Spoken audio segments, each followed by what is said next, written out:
लो भाई बब्बन, बन गई तस्वीर। जरा देखकर बताओ कैसी बनी है।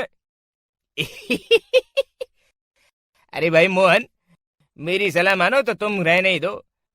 एक पेंटर बनना तुम्हारे बस की बात नहीं है। हाँ, तुमने सही कहा। मुझे भी कुछ ऐसा लगता है। खैर, आज शाम की गाड़ी से मैं शहर वापस जा रहा हूँ। कुछ जरूरी काम आ गया है। शहर से वापस आने के बाद तुमसे मिलता हूँ। मोहन अपने घर के दरवाजे पर ताला लगा देता है और वहां से चला जाता है। फिर उसी रात अचानक तेज हवाएं चलने लगती हैं। चारों तरफ डरावना माहौल बन जाता है। तभी मोहन की बनाई हुई पेंटिंग की वो औरत एक खतरनाक चुड़ैल में बदल जाती है और पेंटिंग से बाहर आ जाती है।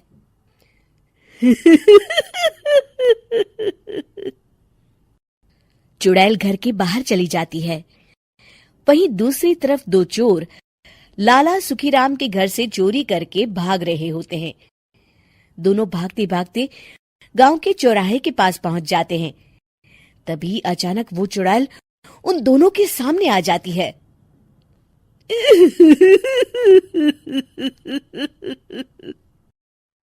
अरे मर गया रे! ये चुड़ैल कहाँ से आ गई? अरे मैंने तो तुझसे पहले ही कहा था कि आज अमावस्या की रात है। आज हमें चोरी नहीं करनी चाहिए। हाँ भाई बिल्ला, तुमने बिल्कुल सही कहा। जरा इसके दांत तो देखो, कितने बड़े हैं। चुड़ैल उन दोनों की तरफ बढ़ती है। अरे चुड़ैल दीदी, तुम चाहो तो ये सारे पैसे और जेवर ले लो, लेकिन हम दोनों को कुछ मत करना।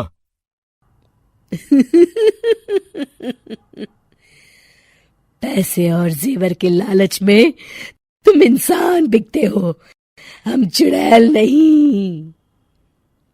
तभी चुड़ैल उन दोनों चोरों को पुतले बना देती है।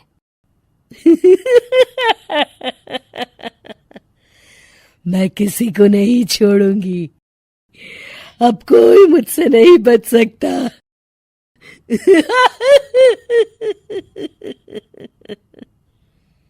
चुड़ैल अपने अगले शिकार की खोज में वहां से चली जाती है। गांव की दूसरी ओर जाने पर चुड़ैल को हरिया, बिरजू और बब्बन दिखाई देते हैं। आज संडे है, आज कपिल शर्मा शो देखने का दिन है। जोर से बोलो। आज संडे है। मैंने नहीं सुना।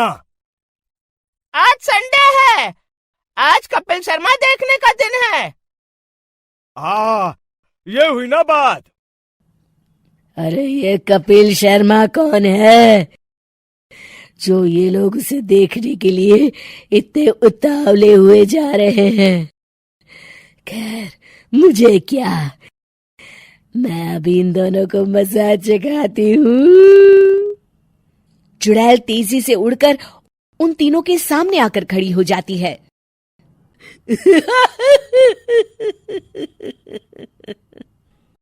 कपिल शर्मा शो बाद में देखना, पहले मुझे देख लो। बब्बन चुड़ैल को देखते ही पहचान जाता है। अरे ये तो तस्वीर वाली औरत के जैसी दिख रही है। मुझे अभी नहीं मरना है। अरे भागो रे! तीनों वहां से भाग खड़े होते हैं। बब्बन तो किसी तरह अपनी जान बचाकर वहां से भाग जाता है, लेकिन हरिया और बिरजू को चुड़ैल पकड़ लेती है और उन्हें पुतला बना देती है। फिर चुड़ैल बब्बन को पकड़ने के लिए उसका पीछा करती है, लेकिन बब्बन उसे कहीं नहीं दिखाई देता। अरे वो मोटा तो बड़ा तेज भागता है, शायद उस तरफ गया होगा। बब्बन एक दीवार के पीछे छुपकर बैठ जाता है और चुड़ैल उसके सामने से आगे निकल जाती है। बाल बाल बच गया। अगली सुबह बब्बन सभी गांव वालों को सारी बात बता देता है।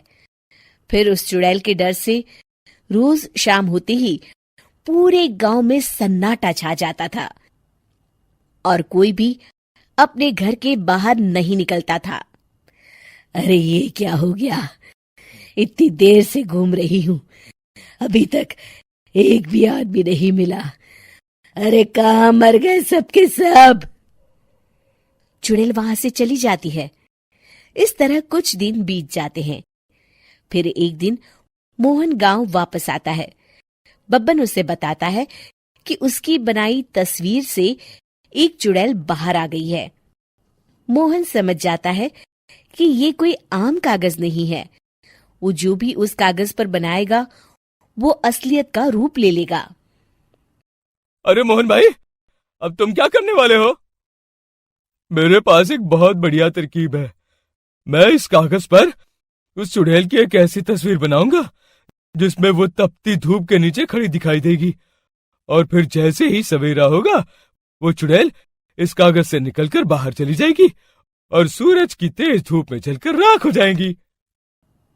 मोहन बिल्कुल वैसे ही तस्वीर बना देता है और जैसे ही सवेरा होता है वो चुड़ैल कागज से निकलकर बाहर धूप में चली जाती है और सूरज की गर्मी बर्दाश्त नहीं कर पाती और जलकर राख हो जाती है।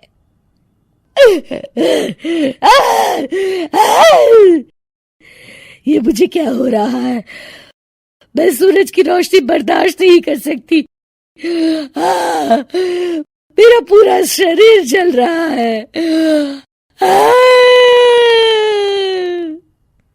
और इस तरह चुड़ैल के जलते ही पुतले बने सभी लोग पहले की तरह इंसान बन जाते हैं।